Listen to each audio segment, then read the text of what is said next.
तो चलिए आगे बढ़ते हैं हमारे आज के दिन के इस दूसरे वीडियो की तरफ। देखिए इस वीडियो में हम निफ्टी का एनालिसिस भी आगे करेंगे। कैंडल पैटर्न के ऊपर निफ्टी को पूरे तरीके से समझने की कोशिश करेंगे, जो यहाँ से मैं ट्राई करूँगा एवरीडे आपके सामने प्रेजेंट करूँ।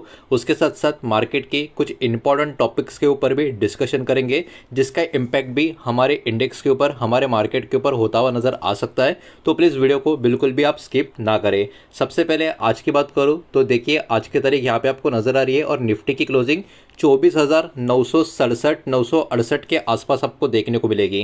कल का वीडियो अगर एकदम ध्यान से आपने निफ्टी का देखा होगा, जो मैं अभी आपको बताऊंगा भी कैंडल पैटर्न के ऊपर, कि मैंने एकदम क्लियरली बोला था आपको 24,970 ये फ्राइडे को जो बहुत बड़ी लाल कलर की कैंडल बनी थी उसका मिडल हमको ये देखने को मिल रहा है। तो निफ्टी की क्लोजिंग इस लेवल के ऊपर लगातार आनी चाहिए, तब फिर से मार्केट में बड़े बाउंस आने का चांस काफ़ी ज़्यादा होगा। आज मार्केट उस लेवल के ऊपर तो गया, लेकिन क्लोजिंग आप देख सकते हो 24,970 के नीचे आती हुई हमको देखने को मिली है। हालांकि एक ठीक ठाक तेज़ी आज के दिन हमें मार्केट में देखने को मिल चुकी है।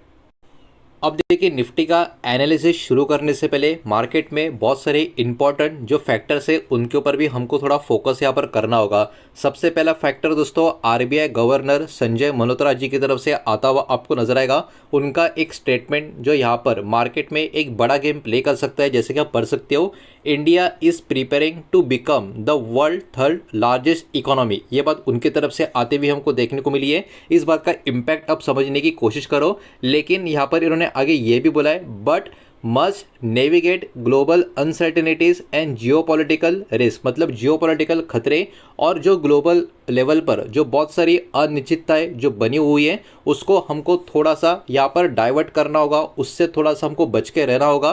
क्योंकि अब जो हम प्रिपेयर कर रहे हैं दुनिया की सबसे बड़ी तीसरी इकोनॉमी बनने के लिए, उस कदम की तरफ या उस टारगेट की तरफ अब काफ़ी तेज़ी से या सही तरीके से आगे बढ़ते हुए नजर आए। तो ये पर्टिकुलर खबर मार्केट में एक पॉजिटिव मोमेंटम ट्रिगर करने का काम कर सकती है। उसके अलावा अमेरिका का फेड रेट कट का आपको पता होगा, जो खबर मार्केट में एक्टिव है, इसका भी इम्पैक्ट मार्केट में हमको नजर आ सकता है। यूएस फेड में cut interest rate due to weak jobs, खराब जॉब्स के जो वहाँ पर एक पर्टिकुलरली चर्चा अमेरिकी मार्केट में चल रही है, उनके वजह से, उस वजह से अमेरिका का जो फेड है वो कहीं ना कहीं इंटरेस्ट रेट में कटौती कर सकता है।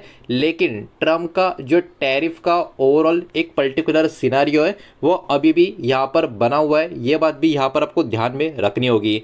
उसके अलावा मार्केट सेंटिमेंट्स की बात करें तो यहाँ पर आप देख सकते हो market sentiment strong from rate cut की वजह से मार्केट का सेंटिमेंट काफ़ी मजबूत बना हुआ है। और यहाँ पर होप भी निकल कर आ रही है कि फिच का जो रेटिंग होगा वो स्टेबल रहेगा हमारे मार्केट के लिए। उसके साथ साथ आईटी सेक्टर जो है हमारी इंडस्ट्री का, हमारे कंट्री का, वो मार्केट को लीड करता हुआ नज़र आ सकता है। निफ्टी 25,000 के ऊपर आज ज़रूर गया था, वो एक इन्वेस्टर का कॉन्फिडेंस भी शो करता है। तो ये चीज़ भी मार्केट में कहीं ना कहीं पर्टिकुलरली एक्टिविटी करने के लिए काफ़ी आप समझ सकते हो। उसके अलावा कुछ फॉरेन फंड्स कहीं ना कहीं शिफ्ट हो सकते हैं इंडिया से चाइना में, क्योंकि चाइनीज़ मार्केट अभी थोड़ा सा चीपर नज़र आ रहा है और इसके वजह से एफआई का इन्फ्लो चाइना में भी जा सकता है, शिफ्ट हो सकता है। ये बात भी यहाँ पर हमको ध्यान में देखने को मिल रही है। ये जो पॉइंट्स मैं आपको बता रहा हूँ ये इंपॉर्टेंट पॉइंट्स जो हमारे मार्केट में बहुत सारी चीज़ों के लिए ट्रिगर कर सकते हैं मोमेंटम, ये मैं आपको बता रहा हूँ। इस बात का यहाँ पर आप ध्यान में रखें। इंडिया का जो स्टॉक मार्केट है वो अभी एक्सपेंसिव आपको देखने को मिलेगा। पी लगभग 25-30 के करीब का देखने को मिल रहा है कंपेयर टू चाइना के लोअर वैल्यूएशन के इसमें। इट मीन्स चाइनीज मार्केट का वैल्यूएशन अभी इंडियन मार्केट से कम है, लो है। इट मीन्स वहाँ पर ग्रोथ अपॉर्चुनिटी ज़्यादा है। इसीलिए इसके पहले का जो पॉइंट मैंने आपको बताया था कि इंडिया से शिफ्ट हो सकते एफएस चाइना में, बिकॉज चाइना का मार्केट अभी चीपर मार्केट नज़र आ रहा है। चाइना की रिकवरी कहीं ना कहीं बूस्ट कर सकती है मेटल डिमांड को, और इंडिया की जो मेटल कंपनीज है उसके वजह से मेटल कंपनीज को इंडिया के जो होंगे उनको फ़ायदा हो सकता है। तो आप चाहिए तो उनके ऊपर भी ध्यान दे सकते हो। एशिया मार्केट जो है, एशियन मार्केट जो है, जिसमें इंक्लूडिंग हमारा मार्केट, कहीं ना कहीं चाइना मार्केट अगर ऊपर की तरफ जाता है तो चाइना की बढ़त का सेंटीमेंट का सपोर्ट हमारे मार्केट को भी होता हुआ नजर आएगा। तो उसके वजह से चाइनीज़ मार्केट के ऊपर भी अभी आपको ध्यान रखना होगा, बिकॉज इंडिया और चाइना का जो थोड़ा सा फ्रेंडशिप अभी बढ़ता हुआ नजर आ रहा है, उसकी वजह से अभी चाइनीज़ मार्केट के ऊपर भी हमको नज़र रखनी पड़ेगी। शॉर्ट टर्म की बात करें तो यहाँ पर आप देख सकते हो मनी में फ्लो टू चाइना, मतलब पैसा हमारे मार्केट से निकलकर चाइना में जा सकता है, लेकिन लॉन्ग टर्म की बात करें इंडिया का मार्केट अभी भी अट्रैक्टिव बना हुआ है और इसके पीछे के कारण है पॉलिसी का स्टेबिलिटी और स्ट्रॉन्ग डोमेस्टिक डिमांड अभी भी जो हमारी मार्केट की बनी हुई है वो। तो ये कुछ पॉइंट्स है जो हमारे मार्केट में अच्छी और बुरी दोनों चीज़ें क्रिएट कर सकते हैं, इसलिए इन बातों को भी यहाँ पर आप ध्यान में रखें। तो चलिए अभी आगे बढ़ते निफ्टी के कैंडल पैटर्न के स्टडी के ऊपर, एनालिसिस के ऊपर। प्लीज़ वीडियो को लाइक कर देना, वीडियो को शेयर कर देना। पहली बार चैनल पे आ चुके हो तो चैनल को सब्सक्राइब जरूर कर देना। सबसे पहले जो भी कैंडल स्क्रीन के ऊपर अभी आपको नजर आ रही है, हर एक कैंडल एक एक दिन को यहाँ पर रिप्रेजेंट कर रही है, इस बात को आप ध्यान में रखें।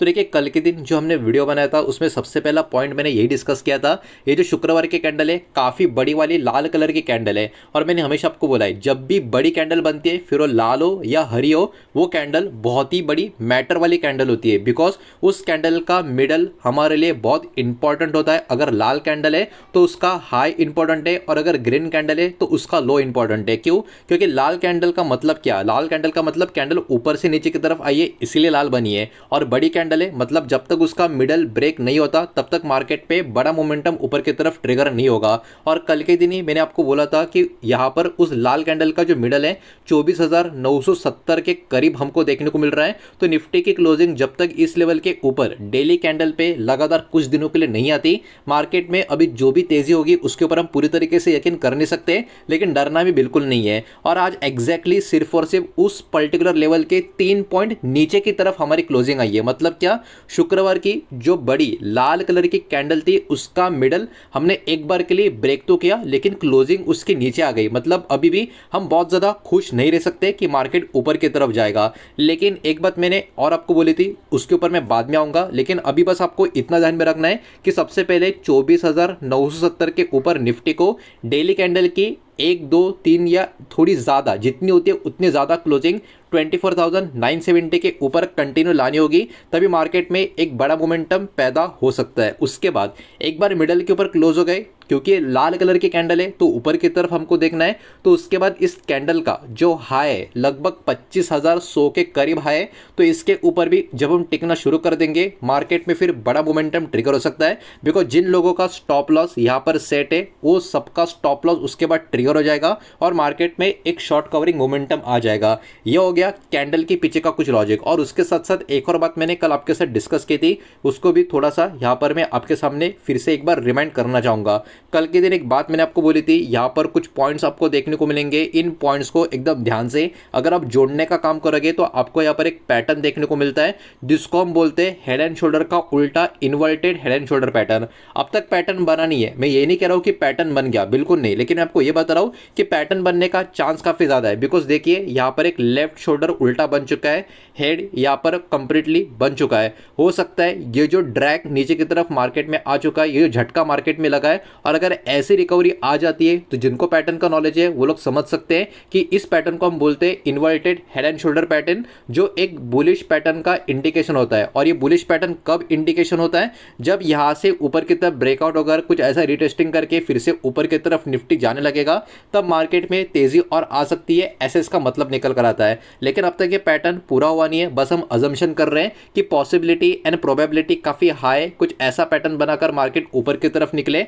और अगर ऐसा सच में होता है तो निफ्टी लगभग 26,000 से लेके 26,200 की तरफ भी जा सकता है। इस बात को भी हमको यहाँ पर ध्यान में रखना होगा। देखिए मार्केट में बहुत समय पहले जो एक गिरावट आई थी जुलाई महीना स्टार्ट होने से पहले, तब मार्केट ने यहाँ पर ध्यान में देखोगे, एकदम अच्छे से देखोगे तो एक बियरिश एंगल्फ टाइप का पैटर्न बनाया था, और उसके बाद आप देख सकते हो मार्केट लगातार नीचे की तरफ ही आता गया। और जैसे ही मार्केट नीचे की तरफ आया, यहाँ पर आप देख सकते हो एक बुलिश एंगल्फ टाइप का पैटर्न मार्केट ने बनाया, जो बुलिश मतलब माफ कीजिएगा बुलिश इंडिकेशन होता है, ऊपर की तरफ जाने का इंडिकेशन होता है। और उसके बाद मार्केट आप देख सकते हो लगातार ऊपर की तरफ ही जाता हुआ हमको देखने को मिल रहा है। पिछले 3 दिन में बस 2 दिन मार्केट के थोड़े से बियरिश हमको देखने को मिले हैं। मतलब अभी इस टाइम पे जब मैं आपके साथ डिस्कशन कर रहा हूँ, प्रीवियस 1 वीक या 2 वीक का डेटा अगर हम देखें तो मार्केट अभी इस टाइम पे थोड़ा सा बुलिश मोमेंटम का जनरेशन का ट्राई कर रहा है, ये बात भी हमको देखने को मिल रही है।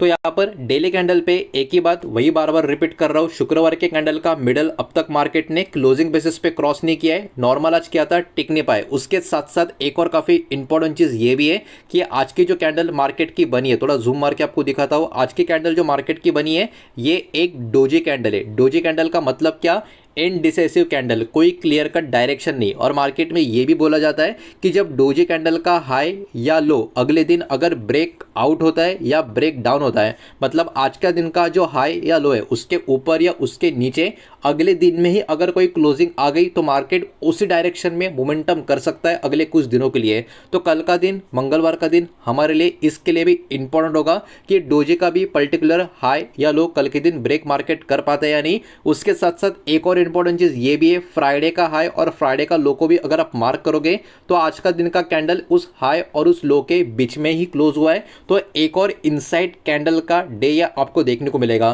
तो आप देख सकते हो इन दो कैंडल के बीच में बहुत सारी चीज़ें हमको देखने को मिलेगी। एक तो शुक्रवार के कैंडल का मिडल हम क्लोजिंग पर ब्रेक कर नहीं पाए, हाई और लो तो काफ़ी दूर की बात है। दूसरी बात, आज एक डोजी कैंडल बना है जो इनडिसेसिव कैंडल होता है। इस कैंडल का आज के दिन का हाई और लो जब भी ब्रेक होगा, मंगलवार के दिन होना ही चाहिए, कैसे भी करके हुआ लो या हाई ब्रेक तो उस डायरेक्शन में मार्केट मोमेंटम कर सकता है। उसके साथ साथ फ्राइडे का हाई और लो के बीच में आज के दिन का क्लोज हुआ है, तो आज एक इनसाइड कैंडल का भी दिन क्रिएट हुआ है। तो आप देख सकते हो बहुत सारी चीज़ें आपको यहाँ पर देखने को मिल रही है। तो कहीं ना कहीं आने वाले कुछ दिन काफ़ी इंपॉर्टेंट होंगे। बुधवार का दिन गणेश चतुर्थी के कारण मार्केट बंद रहेगा, तो कल के दिन अगर मार्केट एक क्लियर कट इंडिकेशन अगर देता है तो उसके बाद कहीं ना कहीं ट्रेडर्स को मार्केट में काफ़ी आसानी हो जाएगी एक पर्टिकुलर ट्रेड सेटअप के लिए। तो अभी वीडियो ऐड करने से पहले अगर एक बात हमको यहाँ पर मान के चलनी है कि मार्केट पे हम किस व्यू से चले, तो अभी मार्केट एक बुलिश मोमेंटम में चल रहा है। आज के दिन डोजी कैंडल बनी है तो वही हमारा बुलिश मोमेंटम का जो बैकबैंड में चल रहा है वही हम पर्टिकुलर आइडिया मान के चलेंगे। बिकॉज अभी इस टाइम पे मार्केट में कोई नेगेटिव इंडिकेशन टेक्निकल पैटर्न पे, कैंडल पैटर्न में हमको नज़र नहीं आ रहा। तो देखिए जितना हो सकता है सारा का सारा डेटा, इन्फॉर्मेशन, कुछ इंपॉर्टेंट पॉइंट्स जो मार्केट में बड़ा रोल प्ले कर सकते हैं वो भी मैंने स्टार्टिंग में आपको बता दिए। एनालिसिस जितना हो सकता है वो आपके सामने प्रेजेंट कर दिया है। हालांकि अब आपको क्या करना है क्या नहीं टोटली आपके ऊपर डिपेंड होगा। उम्मीद करता हूँ वीडियो समझ आया होगा, पसंद आया होगा तो वीडियो को लाइक करें, दोस्तों शेयर करें। पहली बार चैनल पर आ चुके हो तो सब्सक्राइब भी कर देना। और कोई भी स्टॉक में निवेश करने से पहले खुद की स्टडी रिसर्च जरूर करें, फाइनेंशियल उधर की सलाह जरूर ले। मिलता है नेक्स्ट वीडियो में, धन्यवाद।